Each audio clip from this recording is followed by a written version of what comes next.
Hello everybody, welcome back to the channel. Just going to do a very quick one today. These are my trades that I'm going to go over. I was tempted to not do the trade video. I still am considering not doing them going forward, only because I feel like I can just do a community post and tell people what my trades will be. So I'll think about it, but for this week I'll do a quick one. So with my trades this week, I'm obviously going to downgrade Hopgood for obvious reasons. I don't need to talk about it too much. I think every person on the planet has already done that job. So I'm going to go Hopgood down to Jack Johns, who's starting lock for the Knights, simply for a cash grab. I don't think Johns is going to be a long-term hold at all, especially with Kurt Mann on the bench. But he will do a job for me in the meantime, especially given that I've got Kepi up in my front row with Jules. I can just move Kepi down to Johns when he becomes a trap. So that funds me the ability to get rid of Stefano, thank God, because obviously the Tigers have a bye next week. Moving Stefano on and bringing in the big dog, Payne Haas. So very happy with my front row at the moment with Haas and Welch. I think Welch, he eventually will find his offload. I think that he's banging out that 55, 50 points week in, week out, barring that random hot game a couple of weeks ago. He's fine. Welch is fine. Payne Haas is in. I think Payne Haas's minutes last week and the week before were a bit low, but that's purely because the Broncos are dominating. So I think that will come to an end slowly. I don't think the Raiders will cop a flogging this week the same way that the Tigers did. I think the Raiders are bad this year, but I think they've got their shit together a bit more than the Tigers. So I think Haas will get 60 minutes, and I think I'll be more than happy with his output going forward. So pretty happy with Haas. That gave me the cash to move Carrigan on. Now, I understand that Carrigan's minutes has been low because of the Broncos going through their paces on teams and resting him. But I'm going early on Lane. Now, Lane is a gun. Lane is a proven gun. Last year, I'm pretty sure he was top 3. He was top 4 at least, I'm pretty sure, overall point scorer in the second row. So, because I don't have Dillbags yet, I'm going to hedge my bet and I'm going to get Lane in. I think that with Hopgood going onto the bench, I think the minutes will be shared between Hopgood and Maddo.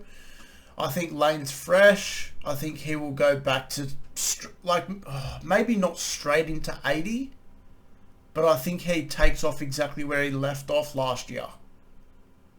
So I want to be a part of that. Plays the buys. He's a gun. He's in my side. I'm going early.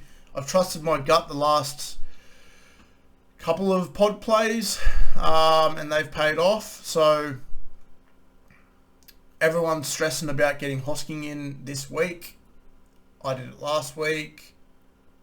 Happy with that. Don't have to worry about it this week, which gave me the ability to be able to focus on other parts of my team, which I'm happy with because finally I've fixed my front row. So front row is fixed. Haas and Welch. Lane comes in. This week, the captain choice is a hard one. Now, Manly got 30 points put on them last week. Do they get the same treatment from the Panthers? If they do, Cleary is a good captain option. But there's a lot of options. So Walsh at home, I think he could probably get 100 again. I mean, it's not out of the realms of possibilities. Even a Val Holmes at home, with Drinkwater back and Cotter back, I think their attack will flourish from that a little bit. So He's an option. Payne Haas is an option. There's a few options, honestly. I don't know exactly where I'm going just yet, but I'm at this point in time. I've got the V on Val Holmes and I've got the C on Cleary. So if it changes, I'll let everybody know, but that's how I'm looking for the round. With my reserves, obviously Turbo at the back there. I don't know whether or not I'm going to play Khan. Now, he has a great matchup against the Dragons. I'm just worried about the Titans' attack this week without Foran and Brimson. I don't know if they're going to get as much creativity as they would normally. So, the Dragons look okay. It's not like the Dragons are bad. It's just, he's so hot and cold. Put it this way, Khan will either get you 80 to 100 points this week, or he'll get you 10. So, flip your coin. Going up, I'm not touching Schuster. They're up against the best defensive team in the comp. Jackson Ford, the mayor. I give up trying to pronounce this guy's name. One of my mates tried to get me to do it, but I kind of forget how to do it, so he'll remind me again. Hi, Max. Ford or Lemelu.